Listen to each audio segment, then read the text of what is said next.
You know, in TV history, you've got these huge, seismic shows that everyone remembers, right? The ones that just changed everything. But sometimes the biggest revolutions happen, well, kind of quietly, in the middle of the afternoon even. And they get forgotten way too fast. That's exactly the story we're getting into today. A soap opera that didn't just tell stories, it completely rewrote the rules.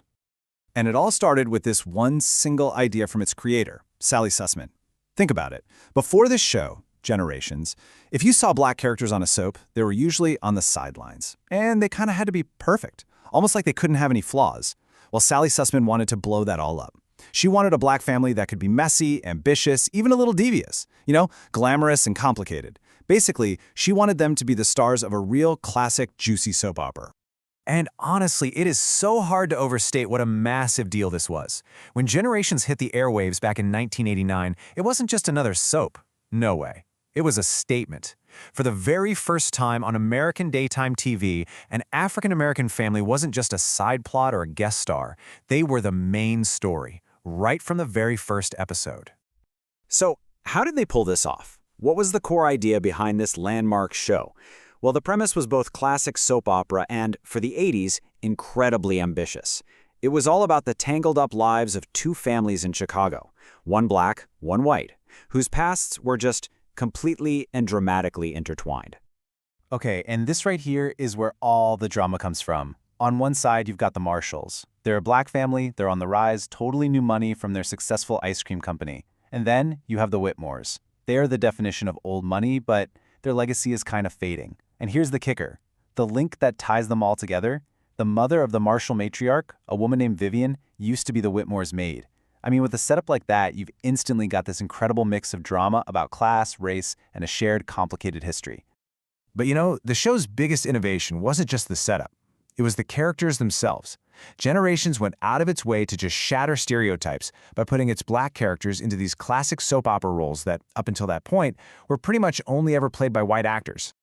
And this is where Sally Sussman's whole vision just came alive. She wasn't interested in creating these perfect, one-dimensional role models. Nope. She wrote these incredibly complex, flawed, and just fascinating black characters who finally got to play these iconic soap roles. I'm talking about the scheming vixen, the ruthless businessman, the charming playboy son, the super-driven lawyer. These weren't just characters. It was basically a declaration that, hey, we can be at the center of the drama too.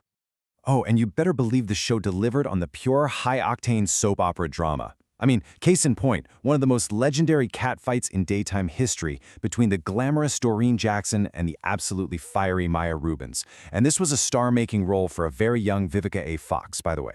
We're talking fancy gowns, vicious insults, furniture getting flipped. It was everything you want in a soap catfight, and it proved that black women could be right at the heart of that melodrama that fans absolutely live for. But look, the show wasn't just about catfights and affairs. Generations was also incredibly brave. It was willing to tackle some really tough social issues, weaving them right into the main storylines. It wasn't afraid to go there. I mean, just take a look at this list. The show dove into the conflicts of interracial relationships, the ugly reality of racial bias and hate crimes. It even had a controversial storyline dealing with assault. It explored the class struggles between the two families and dedicated a major plot to sickle cell anemia, a health crisis really important to the African-American community. This was so much more than just escapism. This was television that was actually reflecting the real world, and a lot of these issues had just never been touched in daytime before. And let me tell you, the show did not pull any punches. There was this huge storyline where the Marshall family, with all their new success, buys the old Whitmore mansion, which is, a huge symbol. But were they welcome to the neighborhood? Absolutely not. The story showed them finding racist slurs spray-painted on their new home. They even got a bomb threat during their housewarming party. It was just a shocking, really unflinching look at the kind of racism hiding just under the surface, even in a wealthy community. But of course, with all that serious stuff, it was still a soap opera at its core.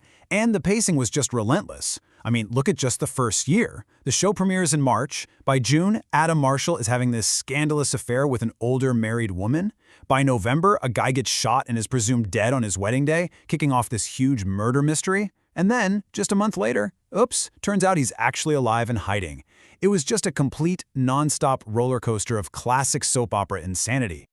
So all of this brings us to the big central question about Generations. If this show was so groundbreaking, so daring, so packed with drama, why on earth was it canceled in less than 2 years? Well, the answer?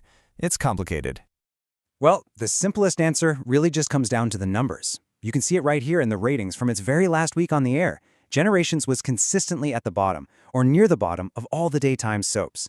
I mean, it had to go up against absolute giants like The Young and the Restless. And in the cutthroat world of network TV, those kinds of numbers just weren't going to cut it. But, and this is a really big but, those overall ratings do not tell the full story, not even close. Just look at this. Before Generations came along, NBC's other soaps really struggled to bring in a black audience. Generations flipped that completely. A full 21% of its audience was black. That's nearly double the network's other shows. So it proved, without a doubt, that there was a loyal, dedicated audience that was starving for these stories, even if the total number of viewers just wasn't enough to save the show. And so yeah, after 470 episodes, that was it. The plug was pulled, and in the most classic, frustrating soap opera way possible, the show ended on a massive cliffhanger. So many stories were just left up in the air, forever. You can only imagine how frustrating that was for the dedicated fans it had worked so hard to build. But its real legacy isn't about its cancellation. Not at all. It's about its impact. And man, what an impact it had. The show was an incredible launchpad for so much talent. We're talking about a young Christophe St. John, Vivica A. Fox, Kelly Rutherford, W. Morgan. They all had these huge, early roles on this show. Generations really shined a spotlight on a group of actors who would go on to be major players in television for years and years to come.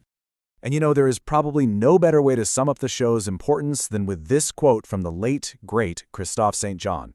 Right after Generations was canceled, he was cast as Neil Winters on The Young and the Restless, a role he played for almost 30 years. He said it himself. He knew that Generations was the show that kicked the door open, not just for him, but for so many other actors who came after. So yeah, its time on our screens was way too short, but its impact was absolutely huge. Generations was this bold, totally necessary experiment.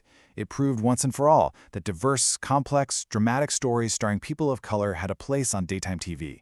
It was a revolution, even if it was a brief one, and it planted the seeds for so much of what we see today. What a true forgotten gem of TV history, right? Thank you so much for joining me to look back at the story of Generations. If you had fun with this, please do me a favor and hit that like and subscribe button. And now I really want to hear from you. Drop a comment down below and let me know, what classic soap opera should we dive into next time?